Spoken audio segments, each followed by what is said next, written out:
Bismillahirrahmanirrahim. Dear students, Assalamu alaikum.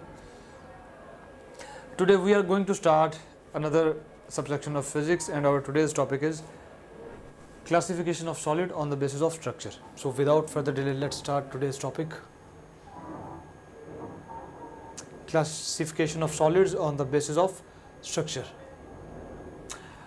So हमारे आज के सबसेक्शन के चार इसके एरियाज होंगे. सबसे पहले हम टाइप्स ऑफ मैटर डिस्कस करेंगे, then we will discuss definition and classification of solids, structural properties of solids, and at the end we have some practice questions to discuss.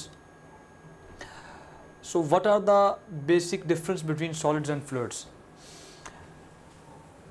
Substances that cannot flow, have definite atomic arrangement or physical shape, and have higher values of elasticity. These are the properties of solids. And if you look at the fluids, then substances that can flow like gases and liquids. अब इसमें gases और liquids इन दोनों को हम categorize करते हैं as fluids. Do not have definite shape, create surfaces, take the shape of container.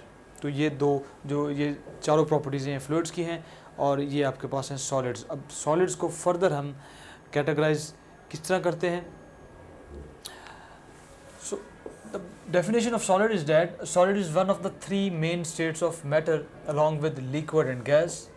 Matter is the stuff of the universe, the atoms, the molecules and ions that make up all physical substances. In a solid, these particles are packed closely together.